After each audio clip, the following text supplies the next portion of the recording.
If it's Tuesday, that means the Apex Energy Series is racing from Slingshot Racing League. Welcome, everybody. I'm Ellis Thomas, joined in the booth tonight by Chris Smith. Tonight, we're bringing you live racing action in the Xfinity B-Class cars from Daytona International Speedway. Daytona took over a year to build and opened in 1959. Intended to be the crown jewel of the emerging stock car series, then called NASCAR. The track is so big, engineers had to take into account the curvature of the earth when building it. The banking was made from the dirt dug out of the area now where Lake Lloyd sits. That steep 31-degree banking means these drivers aren't going to be spending a lot of time off throttle tonight, which is going to lead to high speeds and very little room for error. One mistake can lead to the big one. Will we see it tonight? We'll find out at the end of this short 30-lap shootout known as the Sim Racing Concepts Clash at Daytona. Chris, first of all, welcome back. It feels good to be brought back in the broadcast booth tonight. It felt like a long off-season, but it's only actually been about a month since we last finished out Season 4. 30 laps tonight to get locked back in tonight before the next race, the big one, the real start to the season next week at Daytona for 80 laps. What do you expect to see out of guys for 30 laps tonight with such a short race? Well, you said it perfectly. This is the best way to kick off the season. This is the best way to get back in the swing of things.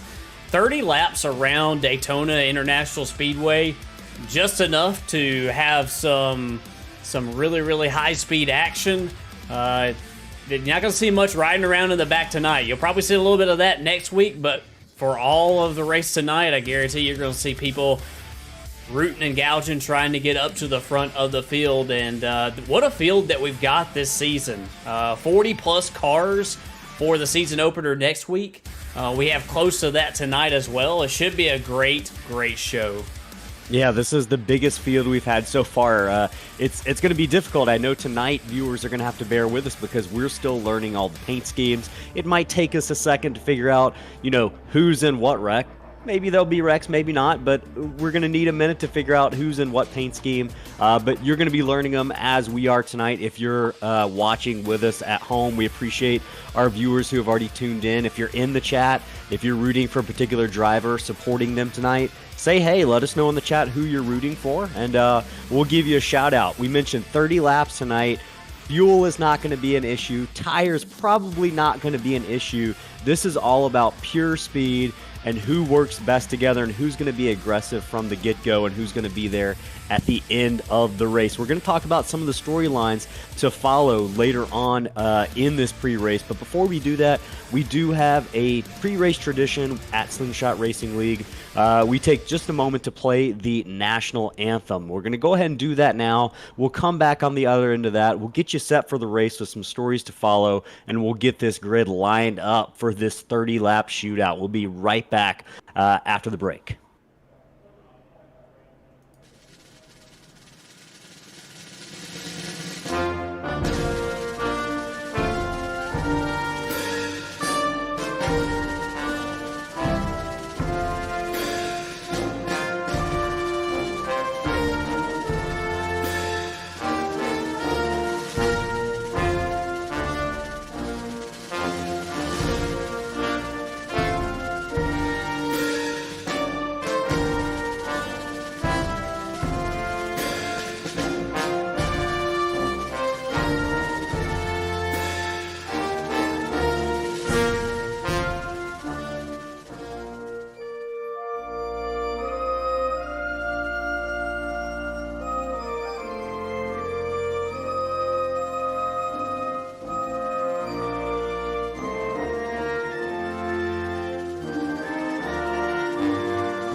All right, we are back at Daytona live for the Sim Racing Concepts Clash at Daytona for the Apex Energy Cup Series.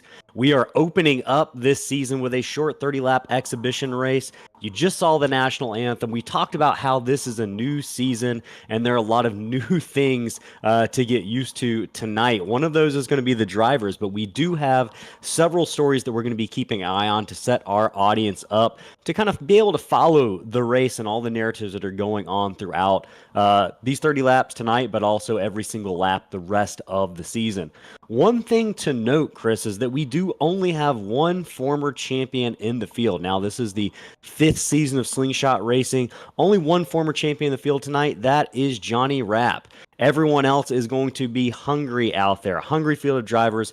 Everyone looking for a win. Everyone looking to basically put themselves on the map tonight as a driver to watch the rest of the season. So we'll be looking out for those drivers right now who are taking qualifying. Just about 3.5 minutes left in the qualifying session. So that's going to be the first story we're going to be following. Second story, it's Daytona. Risk versus reward. And I would imagine that tonight people are going to be more aggressive than we might see them early on in the going next week at the same track, but a regular season points paying race and a few more laps, 50 to be exact. But tonight there's only 30. How aggressive are you? How early do you make those moves to try to get yourself to the lead? We're going to be watching different strategies play out. Some guys will probably be up front early. You might see a pack of drivers hang back early on the race, waiting for that big one. We mentioned not a lot of off-throttle time, very little room for mistakes tonight. So drivers are going to have to balance and weigh risk versus reward. Additionally, one thing to look out, we're never quite sure here, and it seems to change depending on what car and what build of iRacing we're using, but which line's going to be fastest? Is it going to be the bottom or is it going to be the top? Is there going to be a third line that opens up, and do you want to put yourself in the danger of going 3 wide? It comes back to that question of risk versus reward. Where's the momentum going to be? Drivers are going to be sorting that out over the next 30 laps or so. And lastly, this is going to be a learning experience for everybody. A lot of these drivers, in fact, most of these drivers have never raced against each other before. We've got a good core group of drivers, but we've also got new drivers, and they don't know, veteran drivers for Slingshot Racing, and our veterans aren't necessarily sure how they should race around these rookies. So everyone's going to be kind of learning each other tonight, but also they're going to be learning for next week. We mentioned this is the preseason clash. Next week is the real thing. It's a points-paying race, and drivers are going to have to make sure they put themselves in position not only to make the duration of the race without getting involved in a big crash, but they've also got to figure out where's the best place to pass. Are you going to pass on the exit of turn 2? Are you going to be able to make a pass on the exit of turn 4 coming to the start-finish line to take the checkered flag?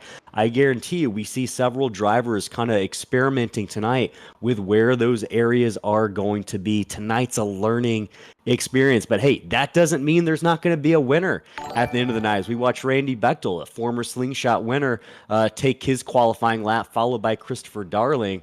We got several hot laps out on the track right now with about a minute in qualifying left. Right now, Steve Karosik on the provisional pole with a pretty fast lap. Scotty Sobczak in second as we watch him crawl down the backstretch right now. He is quite accustomed to being up front in the Slingshot Racing League at the start of these races. I don't have the numbers to be precise, but I would be willing to make a bet that Scotty Sobczak probably has the most pole awards in Slingshot Racing League over the course of his couple of seasons with us. And I know he's probably got some fans watching. So we just appreciate all the fans watching tonight, tuning in with just about 30 seconds left in qualifying. We're getting ready to grid these drivers up here. Chris, any last thoughts before we head to the grid? Just that, tonight's just all about trying to, number one, get more familiar with a lot of new drivers that you haven't raced with, and two, going for that checkered flag. No points on the line tonight. No pit strategy involved either. The drivers do have a fast repair, so if they get a little bit of damage just for tonight, they have the ability to get back out here and get into the back into the race. And Yeah, hopefully everybody sticks around to the end, and we don't lose a portion of the field before the end of it. Yeah, and we should mention that under normal circumstances for regular season races, we do not have a quick repair for drivers, but tonight they do have one to make it a little bit interesting since it is an exhibition race. If there is a crash that causes them severe damage, they can come into the pits and get that quick fixed rather very quickly. So that'll add a little bit of a dimension, an added dimension of excitement tonight as these drivers get ready to roll off a pit road. We'll go ahead and go through the starting lineup, and we have a new Evan Pienta Pole Award winner tonight. And the way the Pole Award works this season is the driver with the most poles over the course of the season is going to get a free paint design and consultation with one of our graphic designers, Evan Pienta Designs, who very kindly provides us with a lot of our race logos that you're going to see on the broadcast tonight, like the one appearing right there right now for the Sim Racing Concepts Clash. But right now, let's get to that starting grid. The Evan Pienta Pole Award winner is Steve Karosik. First slingshot race, first pole, 1-for-1, batting 100%, 1,000% right now. Scotty Sodzak in that 81, red, white, and blue, starting in second. Jacob Bradley making his return to slingshot racing, going to be starting on the inside of row number 2 with Tony Hilbrun, slingshot veteran, to his outside. Christopher Darling, a newcomer in the 9 car, starting 5th. Randy Bechtel, new paint scheme, new car number. Randy Bechtel, former slingshot winner, going to be starting in the 6th position.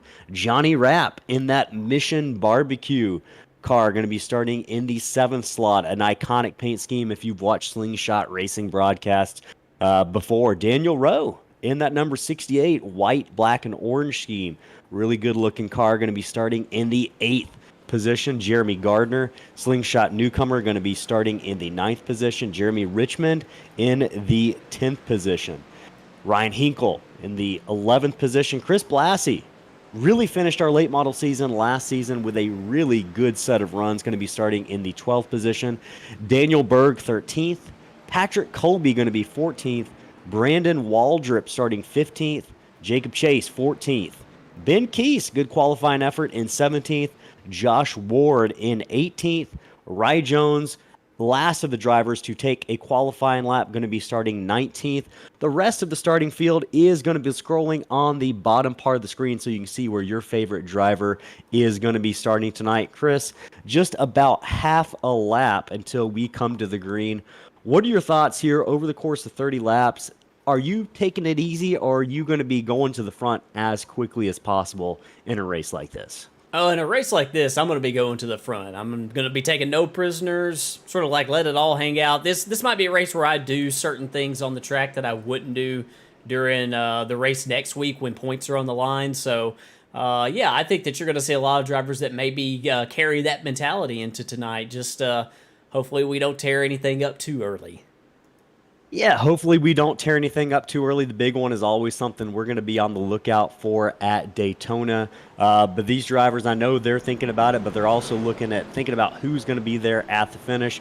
One last thing I want to mention briefly, teams. This is the first season we've got a team championship. We're going to be looking at how teammates are racing tonight, who's helping who. As the pace car gets ready to pull off, Steve Karosik bringing the field down to the tri-oval. Infield at Daytona. Green flag is out for the season opener Sim Racing Concepts Clash at Daytona. Karosik, Sobzak lead him into turn 1, neck and neck. We're pretty much too wide the entire way through the 31-car field tonight. Karosik on the inside.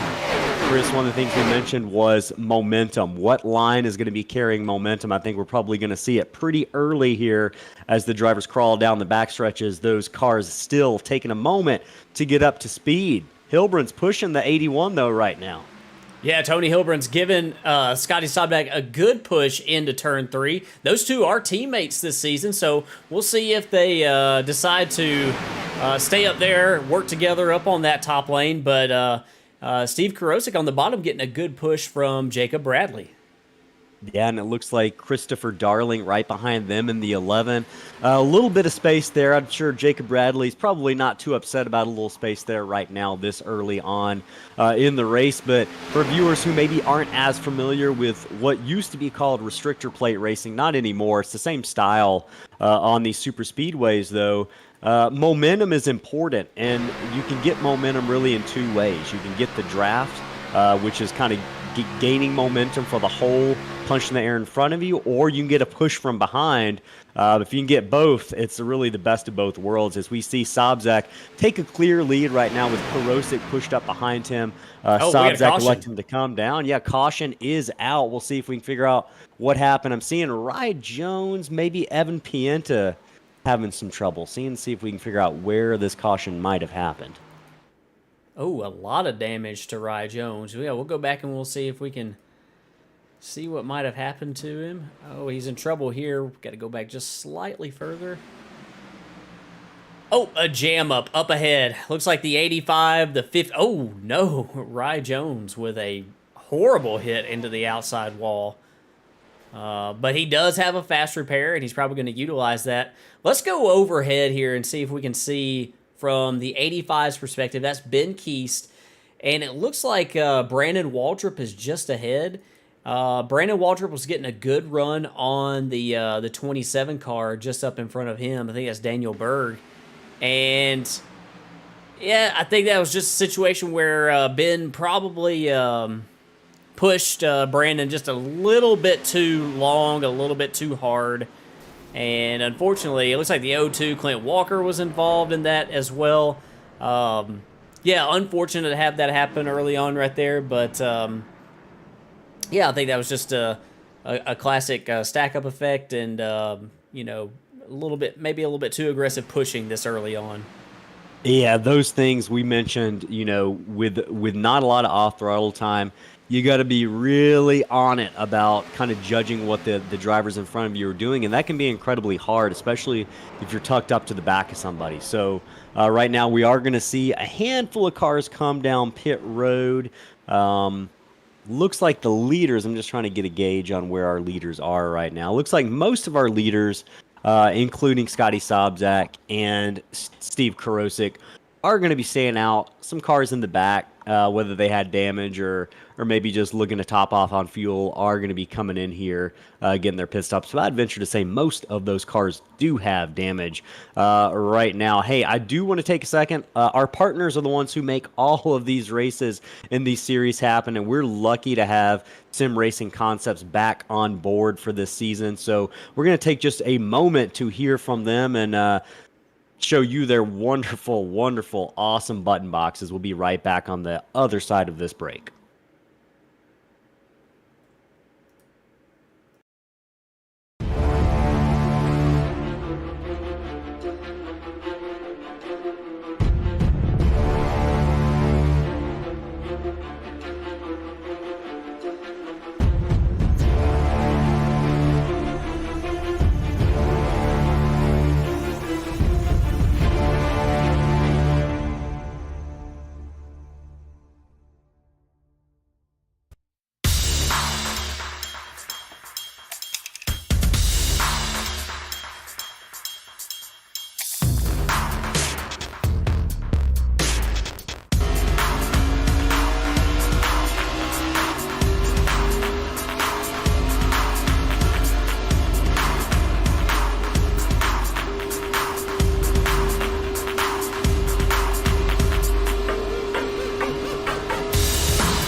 All right, we are back at Daytona. You just heard from our partners a bit, Chris. Sim Racing Concepts, I know you just got their new dash for your CSL DD wheel. I know you just sent me a picture of it set up and everything today. What do you think so far?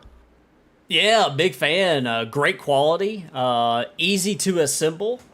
So the way that Sim Racing Concepts does it is you have their their button boxes that will insert into the dash, so you have like some customizable options for what you want. And so I chose the two that I wanted, one on the left side, one on the right side, and they shipped it to me, and no issues with the shipping. Everything came in great shape. Assembled it, put it right on there, and yeah, I've been playing around with that all day. It's been great, and I think it's going to make a great addition to the rig, and highly recommend it.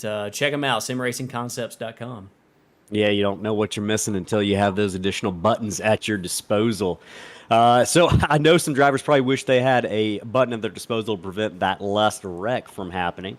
But we are setting them up for the restart. Going to be about 25 to go when they take the green flag after that early caution near the back of the field. Right now, Scotty Sobczak in that 81 is scored as the leader. Steve Karosik is second. Tony Hilbrun's, I know we've got Tony Hilbrun's a fan in the chat right now. Shout out to them.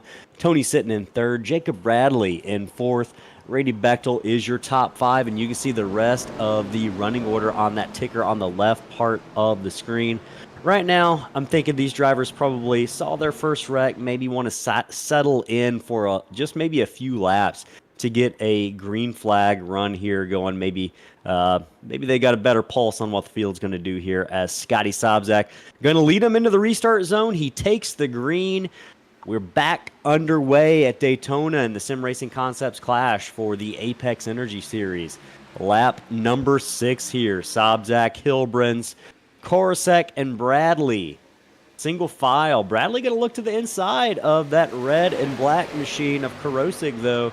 We'll see Karosik on the outside on his own, Chris. That is bad news. You don't want to be in no man's land there with no help. No, you don't, and he'll get some eventually. The question is, how many spots will he fall back in the process? He's holding pretty strong right here. It's because how tight he's running on those cars underneath, and yeah, somebody jumps up behind him. Looks like he's going to get some help. I think that this is Jeremy Gardner. Yeah. And it looks like Daniel Rowe might pop out as well. I think at least Rowe might be teammates with a couple of these guys. I might be making that up, but right now he is going to get some help on that outside line. At least 3 or 4 cars going to pull up to the back of Karosik and that red and black machine, and you can see automatically the benefit he's going to get from just a little bit of momentum, going to get him even with the 92 of Tony Hilbrun's as they come out of turn 2 on the back stretch here. Yeah, and he's got help now. There's a lot of aggressive side drafting going on there, and it really kept Karosik up there with those leaders, as Tony Hilbrun's gives Scotty Sobczak a good push into turn 3. Yeah, we watch that onboard camera right now. Tony Hilbrun's up close and personal with Scotty Sobczak. And if you're Scotty Sobczak, you got to be loving the momentum, but how uncomfortable are you with that car pushing you from behind? I think it just depends on the pusher and and what they do and how they do it. Tony Hilbrun usually does a pretty good job on these plate tracks with the pushing. We've seen him work with his teammates in past races, specifically in our Gen 4 season a couple of seasons ago. So I'm not surprised at all to see him up there near the front and doing some pushing. But Daniel Rowe pushing that 72. Oh, a little bit of contact. Sobczak on the apron. Hilbrun's looks like he's going to get in it, and I believe that might have been the 11 car as well. Caution is definitely going to be out for this wreck on lap number 8. Scotty Sobczak, I don't know how he stayed out of that one, but we're going to see if we can catch the replay, and it was indeed, unfortunately, the 11 of Chris Darling, I believe. Yeah, so yeah, there's a lot of movement going on there. We're going to see if we can actually see this from. Oh, well, that doesn't work, so we won't do that. See if we can see this from like an overhead perspective here. Yeah, the 68 and the 81 actually make the initial contact. We'll get a better view of it. See if we can find a better view of it. Kind of a chain reaction from behind is what it looked like. Yeah. So the 72 makes a move to the bottom to cover the bottom, but the 68 tries to go with him. He's not clear of the 81. They make contact, and then there was a lot of reaction that was going on following that. We're actually right on board with Christopher Darling right here and sort of see what he saw from his perspective. This is from his roof camera right here. Yeah, and there's just a lot of movement. I think that a lot of people were caught by surprise by that move from the 68, and that kind of created that whole deal. Yeah, so that happens, and I know firsthand iRacing spotter can be a little bit spotty, for a lack of better terms, sometimes, but that can be the result of that. And some things you just can't, like you mentioned, recover from. So that kind of late move by the 68 did bring that caution out, and I would imagine that we're probably not going to see much takers right now on pit road. Fuel's not an issue, tires not an issue.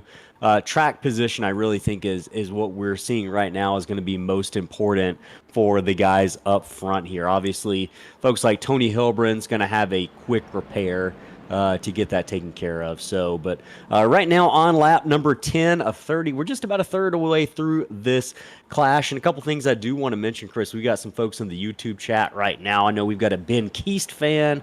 We mentioned a Tony Hilbrand's fan earlier. We've got a Caputo fan. Tony Caputo ran our late model season with us over the summer. He's back. He's got a fan watching. So thanks for everyone in the chat right now. Thanks for everyone watching, whether you're on Twitch, YouTube, or Facebook. If you're on one of those platforms, go ahead, give us a follow, subscribe to our YouTube channel. It should be as easy as clicking a button on your screen or your phone screen. Right now, just to help our numbers and get our more eyes on the drivers that you're rooting for. So looking at Ben Keast right now on that number 85, cruising down the backstretch, right behind the 88 of Jordan. Not Jordan Ives. I always want to say Jordan Ives is the 88. Who we got in the 88 this season?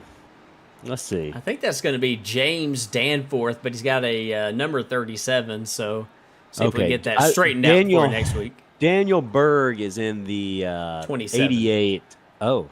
No, you're right. Yeah. Daniel Berg is in the blue and yellow Napa car. And the 27, is it 27 Daniel Berg? Yeah, 27 is Daniel Berg, but he's listed as number 88. So we'll get all this squared away for next week. We had some number issues, but that's why we run this race, is to work out our technical issues over the course of these broadcasts, get used to the paint schemes a little bit. And we've got some new features we're working with this season. You're going to see one of them you've seen on the screen all night. It's this handy-dandy vertical ticker that allows you to see more drivers through the field and allows us to play some pretty cool driver focus stats up on the screen. You can see we're looking right now at Daniel Berg, where he started, and he's made up a couple positions, few positions made up for Daniel Berg over the course of the race tonight. So great on him. If we've got any Daniel Berg fans watching right now, he's having a pretty good run, staying out of trouble so far tonight. You really can't ask for much more than that, Chris. Yeah, and you got James Suggs currently in the 13th position. He's up 25 spots from where he started. Biggest mover of the night. Yeah, James Danforth up 20 spots, and Tony Caputo up 17 spots. So we got some big movers that are coming up through the field here. We really do, and with under now 20 laps to go, and we come to this green flag here in just a little bit, about half a lap away, intensity is probably going to pick up, because we mentioned how important track position is in a short race like this. But we mentioned also this is an opportunity for drivers to kind of experiment a little bit, to learn what moves are going to work, where they are going to work on the track, where they might not work on this track, and it's all about learning for next week. So lots of drivers out here just trying to get laps in. About half a lap away from the restart. I want to make sure my replay is caught up correctly. It is. But just looking through the field here, you mentioned some of the biggest movers. We know some of the guys caught up in early incidents. Wesley Pistol, Christopher Darling, I think, let's see, Daniel Rowe got caught up in that last one, got some damage from it. Several cars, but we mentioned the quick repairs are going to be a benefit for those guys. They should get them back up to speed. Pace car is going to be pulling off here in a moment down pit road. Steve Karosik is your leader. Scotty Sobczak is going to be second. Karosik's chosen the inside line.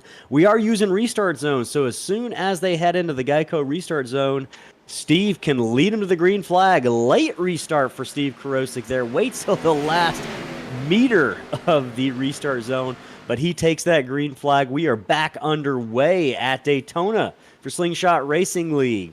Karosik is your leader. Sobzak is second, but Jeremy Gardner challenging to the inside there. Going to try to push Steve Karosik a little bit. Sobzak fighting back on the outside. He's got help from the 60 of Jacob Bradley. Randy Bechtel sitting there, the third car in the inside line. Right now, Chris, the inside line's looking just a skosh more organized, but as soon as I say that, Bechtel backs off a little bit from the 5 of Gardner. Yeah, he does, and you see him right here coming in turn 3 on the high banks of Daytona, really, really close together. Great camera shot right there, and them coming at you right here. You get a sense of the speed, get a sense of how closely together they're running. This is a really, really, really tight pack, and it's only going to get closer together as the laps go on from this restart, as it looks like Jeremy Gardner right here is trying to push that 72 clear of the 81 on the outside.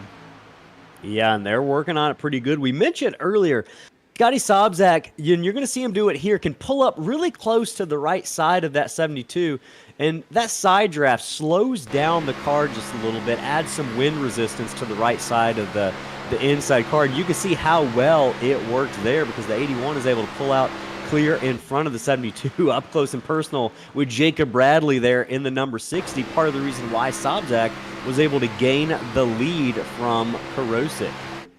Karosik going to fight right back there on the inside. He's going to fight to lead that lap. Lap number 13 in the books. We are almost halfway here at Daytona in the Sim Racing Concepts Clash. Karosik switched back up to the outside, going to open the door for that 5. And I don't know maybe what the thinking was there with that move. I guess maybe he felt more comfortable being on the outside, felt like the momentum was there possibly.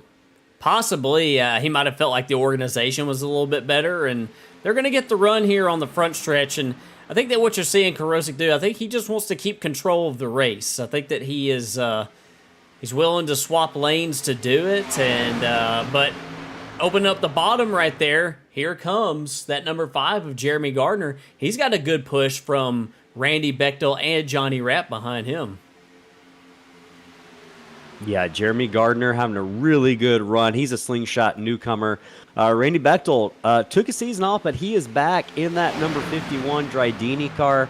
Having a good run. Randy, you used to running up front, so this should be no surprise if you watched slingshot races before. But yeah, right now, just 2 by 2 by 2. Johnny Rapp kind of entering into the fray. Johnny started 8th and is up to, or 7th, and he's up to 6th right now, back a little bit after getting passed by Patrick Colby in that number 9. Evan Pientekris making his way into the picture. He started 20th, so he's also been a big mover, up about 12 positions in that 55 black and blue car, now on the inside line, 4th car in line there. Yeah, he's looking good. He's coming up through the field here, and so he's hooked onto the back bumper of Johnny Rapp. And if we ride on board with Evan Pienta right here, you get a good view of Johnny Rapp and a possum back here. Yeah, Johnny likes to add some interesting touches to his paint schemes. With the hollow view, this is actually a pretty cool feature you've got for this season. So we're going to maybe be able to get a little bit more from the tracks other than Daytona or Talladega, but you can see the gap between the guy out in front and also the roll speeds to compare how fast those drivers are going through the corner compared to the driver in front of them. So right now it is 2 by 2 by 2. We do have some mixing up a little bit further back in the pack there between some of those drivers, but Jeremy Gardner is your leader as they cross the line to take lap number 17 here at Daytona. Bechtel 2nd, Rapp going to be 3rd, Karosik 4th, Pienta 5th, and Scotty Sobzak 6th with Jacob Bradley right behind him in 7th position.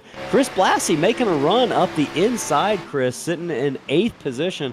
Blassie up 4 positions after starting 12th. He's slowly making his way up to the front. He's going to be a presence to be felt.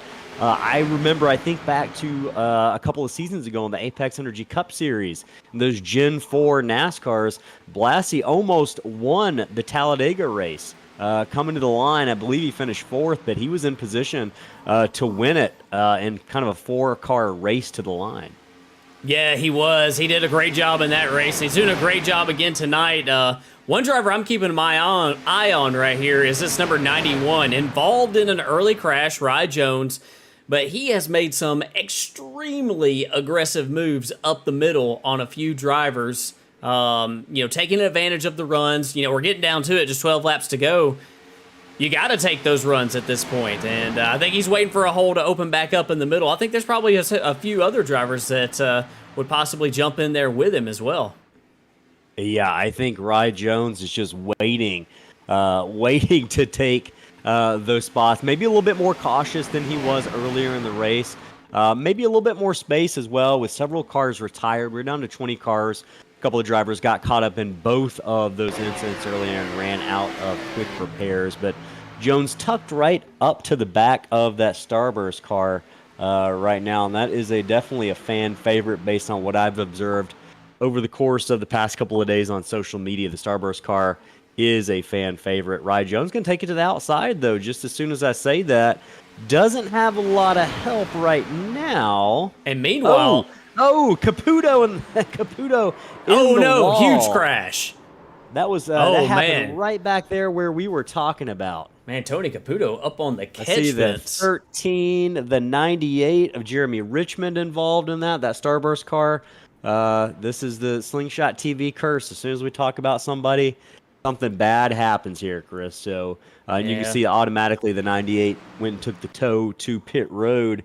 It's going to bring caution out on lap number 20. I'm going to take a look at the replay and see what happened. I think that 98 got a little bit loose, if my memory serves me right. But it's been proven to not do that several times. So yeah, I wonder if there was some contact between that 65 of Chris the 65 of Chris Pierce, and it looks like the 98.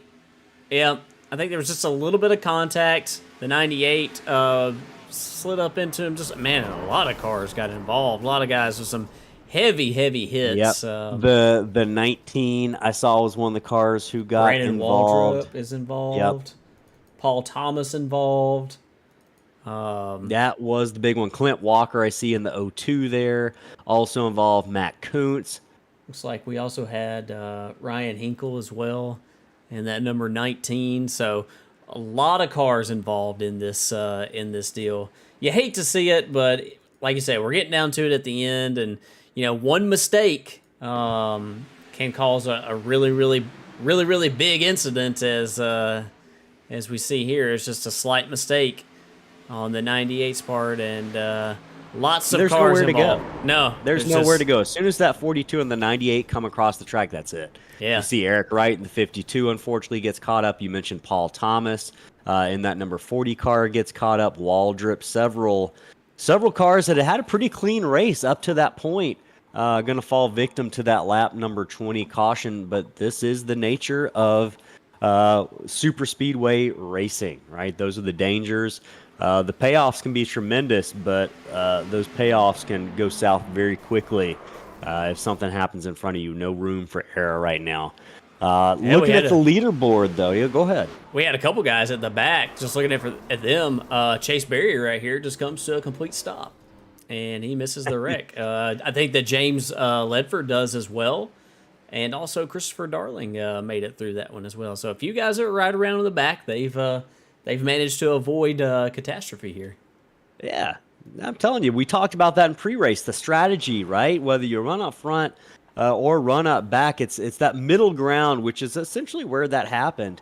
That is the danger zone, so to speak, of these super speedway races. So, hey, and we appreciate just shout out to everyone right now in the chat. We've got some Tony Caputo fans. We've got some Ben Keast fans right now.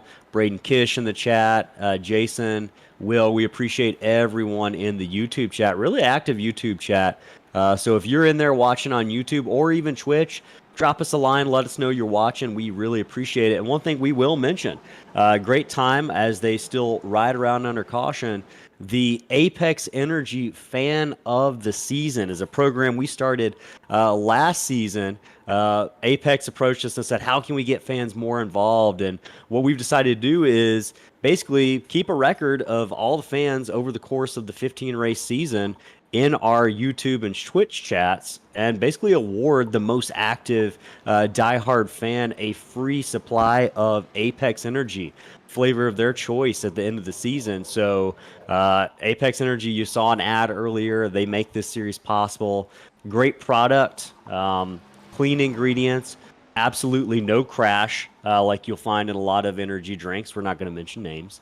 But yeah, if you are watching the chat, get involved. Root on your favorite driver, ask us questions as the race goes on, and you could win a free supply of Apex Energy at the end of the season and be crowned the fan of the season. So thanks to Apex Energy for making that possible and everything else we do. So I know that's going to be an exciting program we've got. We've got a couple other programs we'll talk about next week that we're happy and excited to introduce, Chris. But man, you're showing that monster car when the Apex Energy ads on the screen. What are you doing there, Chris?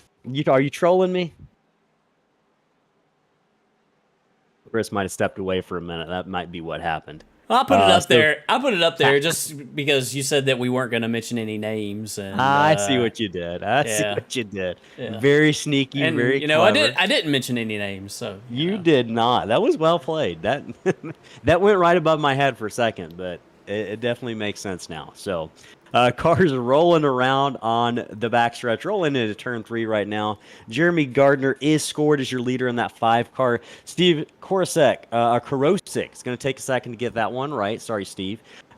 Is scored as second. Bechtel third. Sobzak fourth. Johnny Rapp fifth. Those are your top 5. We're going to take the green flag with 8 laps to go, and I'll remind the viewers that there are 2 attempts at a green-white checkered if we need them. Right now, the pace car is going to peel off. We did mention restart zones are in effect, so Jeremy Gardner is going to be the one to decide when these cars take the green in this blue Geico zone.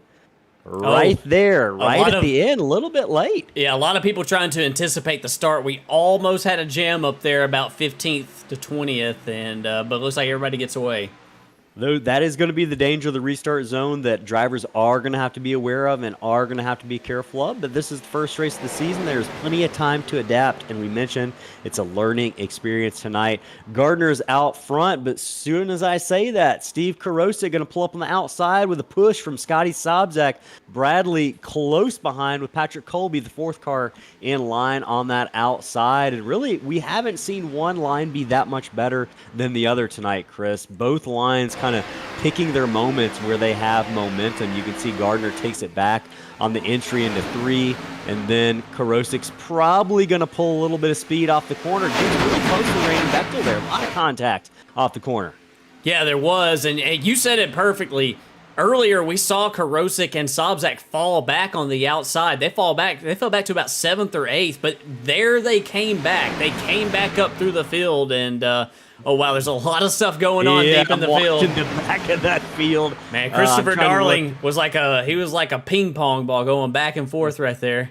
Yeah, and I believe that was with our Stephen McDonald and Rye Jones in the 6 and 91. He was in the middle of there for a second. I think we were both watching that, holding our breath just a little bit, but they looked like they gathered it all up and all is sorted out, at least for the time being. That might have been Chase Berry up there as well, potentially. Yep, and we're still too wide up here at the front of the field. Both lanes have a good amount of momentum in them right now, good amount of energy in both lanes.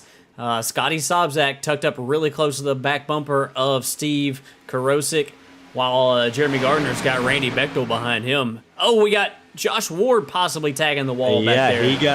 I think that's the 2nd or 3rd time he's gotten up close to that outside wall, and I'm watching Rye Jones trying to get to his inside, and it looks like the outside of Daniel Rowe. I can't be sure from here, but Rye Jones making some moves. He's on the outside. Chris, what I was about to say before all that contact with Ward broke out, we say Chase Berry jumping to the outside here, making some moves as well. You got to go with just about 6 laps, coming to 5 to go. What I'm seeing is the outside line seems to have the momentum off of turn 4 into the tri-oval. So it feels like that is where you want to be. Chase Berry lining up with his payday teammate right now. Rye Jones pushing him on the outside. They're about six cars back on that third lane right now. The 27 looking like he might want to try to jump up there with them. Evan Pienta also going to try to get up in there as well. These drivers trying to sort out where they want to be in these final 5 laps. Right now, Karosik is where everyone wants to be, which is in the lead, but he's got a hungry Scotty Sobczak and Jeremy Gardner right behind him, followed by Randy Bechtel and Jacob Bradley as well. And this is not any closer to being sorted out. If you are watching the chat, let us know who you are rooting for. I know we've got some Jacob Bradley fans. Oh, we got trouble. Fans. Big old crash. James Suggs. Looks like James Suggs. Rye Jones got into it. Pace car is out. Caution is out on the racetrack. Chris, that was a matter of time before that happened. I feel like it happened probably 5 times before the caution came out. It did. They were they tried to fight it for a long time and tried to keep it from happening. James Suggs was the first one that I saw turned around here, so we'll go back and we'll see if we can see what happened. He's in the middle here, 3 wide. Yeah, and it just looked like he might have moved up just a little bit into the path of Daniel Berg. Yeah, 3 wide here is tough. It's really, really tough. Especially in that tri-oval. Yeah, I say that he moved up. It's not like he, moved up like a whole lane. You just try to compare him to the cars that are around, and we'll see if we can see this from overhead. Yeah, these cars can get loose through the tri-oval, so you have to be careful about that too. Yeah, Ben Keese, Eric Wright involved as well. We've got a few other cars here also involved. We'll see if we can go back and see if we can see who else might have been in this. Yeah, I saw Jordan Ives as well. I think that was him in that Diet Dr. Thunder Toyota. So that's a good looking car. It is. That's a good looking one. So yeah, I mean, hey, we're right here at the end of the race. You're gonna see that, especially over a non-points event. Hope these guys get it out of their system tonight so we don't see this next week. Yeah, I think Don says the same thing, and like you said, Chris, this is a practice race. These guys are going to get it out of their system. The expectation and what we put on track each week is a relatively low number of cautions because we've got such a respectful group of drivers. Right now, though, this is what this race is about. Kind of a warm up to the big super speedway race next week at Daytona to open the season for points paying races. And guys making moves that they probably wouldn't make under normal circumstances in a points paying race. So it's a great opportunity for them to get it out of their systems tonight. And the guys who have stayed clean all night, though, those are the guys up front. Steve Karosik, Jeremy Gardner, Scotty Sobczak also in third, Randy Bechtel in fourth. Bradley's kind of been a quiet top 5 car all evening long. Johnny Rapp, again, silent killer. Johnny Rapp always finds a way to be there at the end. He's in 6th. Patrick Colby, Evan Pienta, Chris Blassie. Chris having a really good run in 9th. Jacob Chase, a new slingshot driver. Great looking blue and white paint scheme in that number 43 car. Steve Ulrich sitting in 11th. Just looking on board. Give you a little bit of information about the driver we're talking about. Great new feature added by Chris Pearson, Pierce Graphics there on the vertical ticker on the left. Chris, that driver in 12th place is a guy I am really watching in these final laps. Rye Jones, we mentioned him a couple times. He really seemed to have something there going with his teammate Chase Berry. In those final laps before that caution. He was not afraid to get up next to that wall. So I'm going to be really curious to see how aggressive he is on what will be a green-white checker finish here. So they'll come and take the green flag, which will be then followed by the white flag, and then they will come take the checkered flag. So essentially a 2-lap shootout that we are going to be getting ready for here. Lights are off on the pace car, so they're going to take the one to go. So we will be getting a restart here in just a minute. Yeah, and you mentioned it. He was up on the wall. He was in the middle. He was basically putting his car where there was not another car. And, when you get down to it at the end, that's what you got to do in these things. And He is. I think that he's probably really happy with where he's restarting. He's got some damage on the front end. Might have happened in one of those deals, and be curious to see if it affects the performance of his car any here. But I think he's going to be really happy that he is restarting on the outside because you've got options on the outside. I feel like you're not trapped on the bottom. You can either go high or you can go into the middle. So if I'm him, I'm liking where I'm restarting here.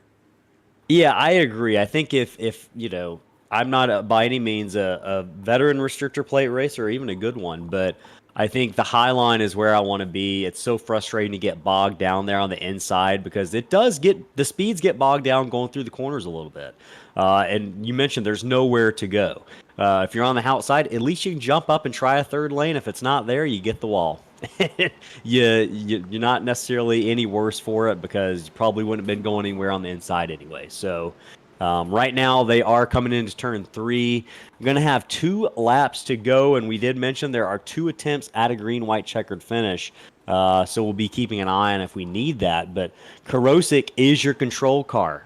We saw kind of a late fire on the restart last time, and that did lead to a logjam, which almost brought out a caution. So we're going to be keeping an eye on that this time. And he took the top. Controller. He did take the top, and I think that's probably the call to make at this point. Pace car is going to be pulling off 2 to go in the Sim Racing Concepts Clash at Daytona for Slingshot Racing League and the Apex Energy Series. Here we go. Well, Randy Bechtel. Really late jump. Yeah, Randy Bechtel gave him a shot, got him going right there. And he's going to clear the bottom lane so he can control whatever lane he wants to. It looks like the momentum's with the top, though. Definitely. The Randy Bechtel in that 51's not going to have the clearance, though, to jump down and try to pass Karosik. So he's going to have to settle to stay in line. Jeremy Gardner on the inside there with help from the red, white, and blue car of Scotty Sobzak. He's the pusher on the inside. Bechtel in the 51, red and white cars, the pusher on the outside. A couple of payday cars lined up there. Bechtel and Rapp with Jacob Bradley, third car on the inside. Right now, they are all side by side. Headed into turn 3, it's 2 by 2 by 2 by 2. It's anybody's guess who's going to win the Sim Racing Concepts Clash here. Getting ready to come to the white flag. 3 wide, about 4 cars back. Rye Jones, that car you mentioned earlier in the 91, is sliding into the 8th position. Right now, side by side for the lead, Karosik and Gardner. Rapp goes to the top, passes his teammate, Randy Bechtel. He's got help from Rye Jones, the purple and black car. Rapp loses a little bit of momentum off the top. Gardner and Karosik still side by side for the lead. Almost contact between the two on the there back is stretch. contact. We've got a caution. Yellow flag is going to be out. This is but the white flag. Came out first, it looks like. Yeah, it's a 3-way car fight down the backstretch. Gardner, Karosik, and Rapp. Gardner on the inside, Karosik on the outside. Rapp is the third car in line. It's going to be a dogfight down to the checkered flag. Karosik on the outside, Gardner on the inside. He's got help from Johnny Rapp in the 52. Gardner is going to win it at the line. Wow. Johnny Rapp decided who was going to go ahead. Johnny Rapp decided who was going to win that race. He got on the back bumper of the 5 of Gardner right there and gave him the push that he needed to clear the 72 of Steve Karosik. That was a wild finish indeed. Man, yeah, you're right. Johnny Rapp did control kind of who was going to win that race, and that's a great preview for what we can probably expect next week coming to the line. Now, I was wrong. I expected that the outside line would be what took it, but it was the inside line with the help of the pusher that closed that one out for Jeremy Gardner in his first Slingshot Racing appearance. We got some fans in the chat rooting for Johnny, rooting for Jeremy there, rooting for Tony Hilbrans. We appreciate everyone in the chat. We're going to take just a second as these drivers hit the start-finish line. Jeremy Gardner getting ready for a bit of a celebration. We do interview the top 3 finishers. So tonight we're going to hear from Karosik, Rapp, and Gardner, your winner, here in just a moment. We're going to get them situated in the Discord, and we're going to bring them in. But yeah, great finish. We're going to hear about it from these drivers here in just a second.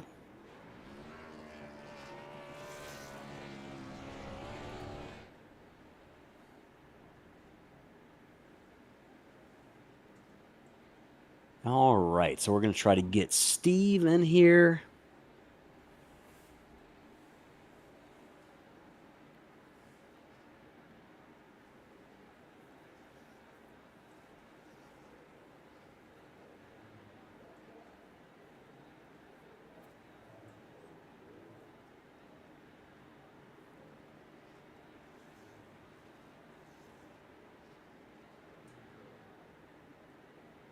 Give me a second, everybody. I'm sorry, Discord's acting up just a little bit. We're close. There we are.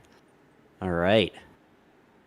Steve Karosik in the 72. This is Ellis and Chris in the Slingshot broadcast booth. You got a copy?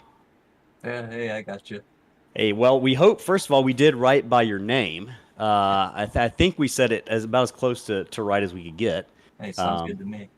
Still, man, congratulations. I know third place is not where you probably wanted to end up tonight, but after that finish, the fact that you made it to the line, something to be proud of. So, man, congratulations. First outing, great appearance. You led a good portion of the race, and you controlled the race to the very end pretty much. That restart, you got a good jump out there. Walk us through kind of your mindset, I guess. We'll start with just the night overall. Walk us through what you observed out there and kind of the mental approach you took to the majority of this race. Yeah, I knew going into it was just a fun race and it was short, so there wouldn't be a lot of time to hang out or try and wait for wrecks to happen. So the plan was just to try and stay up front, and I got a good lap in qual, and was able just to stay up there the whole race. And I didn't have my teammate tonight. He wasn't able to make the race, and if I just had him there at the end, then maybe it would have been a different story. But congratulations to Jeremy. It's a good win. Yeah, man, you're going to have the benefit of the teammates next week, so we'll expect to see you probably even stronger. You put on a great show. Man, that last lap, what were you thinking as you were coming to the line when the 52 went with the 5 instead of you? Oh, I knew right away I couldn't do anything. I just tried to put it on his door as close as I could without touching him to try and stall him, but there's just nothing I could do. It's 2v1. A little bit of helplessness, right? Yeah. Well, hey, we're looking forward to seeing you out on the track in action next week. Great job tonight. We're super thrilled to have you with us this season. Before we let you go, any shout outs that you would like to put on the broadcast tonight? Yeah, just shout out to Slingshot. This is my first season and my first race with them. I had a good time. There are very few cautions for a plate race, which is a good sign. So I'm all about it. Seems like a good field of drivers. And shout out to my team Dale Cup and Zachary Lima, my teammate. And shout out to you guys in the broadcast booth. About to watch it back here in a few minutes. Hey, well, we appreciate the viewership, and we'll look forward to seeing you next week. Go and celebrate that podium finish, my friend. Thanks, man. Have a good one. Yes, sir. All right, so we're going to get Steve moved back here. Give me just a second. All right, so we heard from Steve Karosik in the 72, our third place finisher. We're now going to pull in Johnny Rapp and hear what he had to say about that finish and the rest of the race. All right, he's in here. Johnny Rapp, our second place finisher tonight. This is Slingshot Booth. You got a copy? Yes, sir. What's happening? Man, what a finish. What a charge up there at the end. We saw you working with your teammate, Randy Bechtel, there on that final restart. And then we saw Rye Jones coming up the outside right there. And you jumped up there with him and really gave us one heck of a finish. Talk us through that final restart and what your thinking was there when you were surrounded by all your teammates. Yeah, so my goal was just to push Randy, and he was kind of, we didn't really have like a good enough run to like make it 3 wide. I mean, we did once, but we didn't take it. I was just going to stick with him, and then all out of nowhere, from the back, Ryan Jones, Johnny, go high, I'm with you. Oh, okay. And he pushed me out. We went 3 wide there, and then whatever happened, I don't know how the wreck happened, but hey, we would have had a chance regardless. But that kind of made it a 3-horse race, and I just picked one to push so I could get second. That's all. So yeah, we were talking about how you were the You were the ultimate deciding factor in who won the race there. And was it all just about who could get you the best finish, or was there, any type of, anything that happened earlier in the race that decided you were going to go with the 5 instead of the 72? No, really at first I thought about trying to keep them side by side because they might wreck each other. Yeah. But it didn't look like they were going to, so I just pushed one. And yeah, I just figured the inside line's the best way to go, so pushed in past them. And it's still a great race by them guys. Yeah. Yeah, man. Well, hey, that's a great finish tonight. Great way to start out the season, or almost the season. Starting out here next week. Any shout outs that you want to give before we let you go so you can go celebrate? Yeah. My dad's out there watching. You guys for putting the league on and broadcasting it. Sam for doing the race control. All the payday guys. We got 2 payday teams, and I think they all did okay, right? I think Eric got in a couple of wrecks. Chase, I don't know what happened to Chase. All right, it's worth saying, right? Chase brought home a 30th place finish. Yeah, solid run tonight. Chase had to prove a point tonight, right? And you know how he always saves his tires. Well, he used all the spares up tonight. Every caution, he pitted, took tires. Like the first one was lap 3 or something, I don't remember. He pitted, took tires, and he did that every time until he was out of tires. So for the first time ever, Chase did not have an extra set of tires. Hey, that's just to make up for all the ones he's not going to use this season. Exactly. Hey, man. He waits until Daytona to do something. That's right. Yeah. That's right. Yeah, when it really matters, Oh, yeah. Yeah, man. Well, hey, congratulations. Great run tonight. We look forward to seeing you next week, bud. Right on. All right, so you heard from Johnny Rapp, our second place finisher, and the Kingmaker there. We are trying to see if we can get our winner, Jeremy Gardner, in the broadcast booth. It seems like his computer might have run into some technical difficulties there right after he took the checkered flag. So pretty good timing, I suppose, but it's going to mean we miss out on an interview with this week's winner. But hey, what that does is it gives you and me just another minute, Chris, to talk about what an amazing season this is going to be if this race is anything to kind of use as exemplar material for what's to come, not only next week at Daytona and the rest of the season. We've got a great crop of drivers, and I know we had some crashes tonight, but it's Daytona. That kind of stuff is to be expected, especially in an exhibition race like this. So were you pleased with what you saw tonight?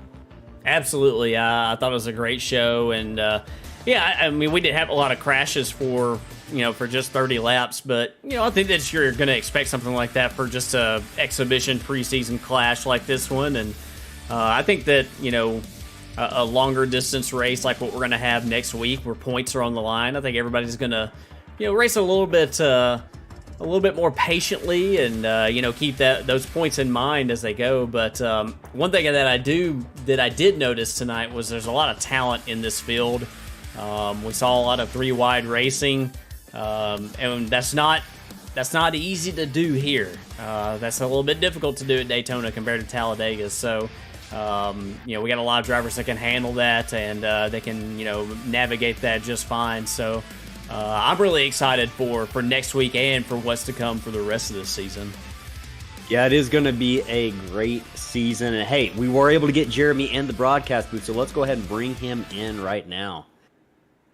Jeremy Gardner, congratulations. Great performance out there tonight, man. I'm glad we're able to grab you and get you for a quick word here. I know you had some technical difficulties with the computer. Great job tonight, man. I appreciate it, man. I was trying to be smart, trying to be patient, not make any dumb moves. I don't know what happened there at the end. I think I pushed up, and I think it messed the guy behind me, so I kind of hate it for him. But definitely tried to keep it clean all night. It was definitely a fun race.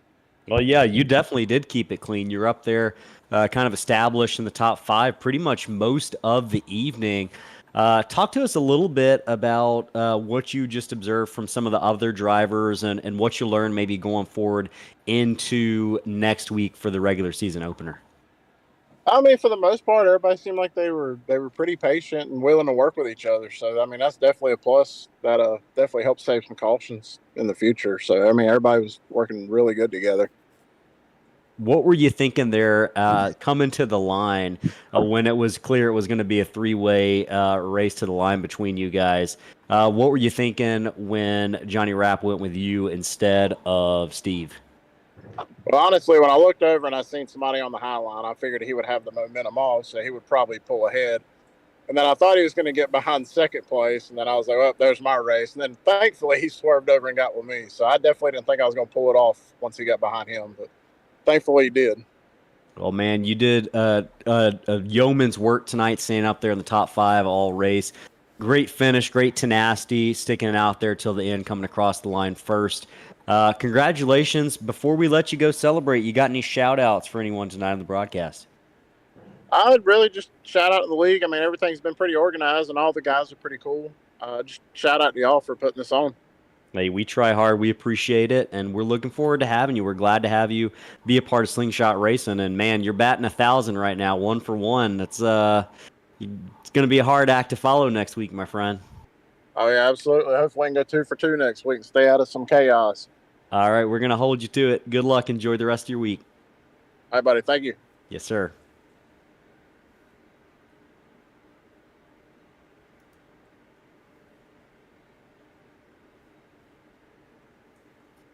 Chris, you were talking a little bit right before we pulled Jeremy in there just about how pleased you were and what a great season it's going to be. I want to second that. We've got a great group in the chat of the broadcast, it seems like. We encourage everyone to participate in the chat as much as possible and root on your favorite driver. And speaking of those favorite drivers, we're going to take a quick minute to look through the results. We've kind of been scrolling through those just a little bit on the screen. Just going to talk about a couple things that stand out. Christopher Darling got caught up in an earlier wreck. Chris, he was able to fight back all the way to 5th position. Daniel Berg, who has run a season with us, 4th place. Great job sticking it out tonight, staying out of trouble. That's something that Daniel, I've noticed, is really good at. Might not always have, top 3, top 4 speed, but tonight stuck it out, brought home a solid finish in 4th place. Lots of new guys in the field. Brandon Waldrip, Clint Walker, they've run with us before, 8th and 9th. Chris, a lot of new names that we're not used to seeing up in the top 10 here. It's really good to see. Yeah, absolutely. Really enjoy seeing that. And those guys might have been in trouble at some point during the race, but they stuck it out, and they managed to hang around in there to the end. As we look through 11 through 20 right here, we see some familiar faces here. I know Wesley Pistol got caught up in a crash there towards the end. We also see Patrick Colby, who is a Slingshot regular here. Nick DeCesare, Patrick O'Toole, Chris Blassie, Evan Pienta in the top 20. We got a lot of familiar faces right here that be looking to rebound and possibly try to avoid trouble next week when we come back.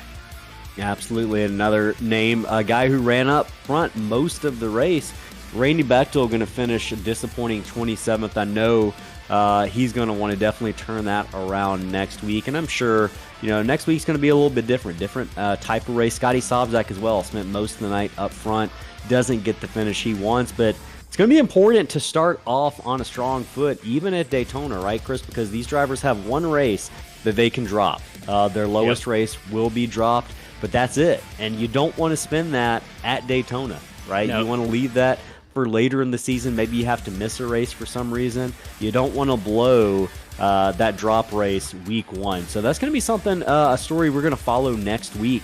Is the importance of good finishes for maybe some of our championship favorites like Randy Bechtel or Johnny Rapp or Wesley Pistol, guys that we've grown accustomed to seeing running up front. So yeah, and just real quickly, Randy Bechtel, Scotty Sobczak were up there in the top 5 on the last lap. I mean, they were up there battling for the win on the last lap, and you can see how quickly things can change here at Daytona to go from battling in the top 5 to finishing 27 and 28.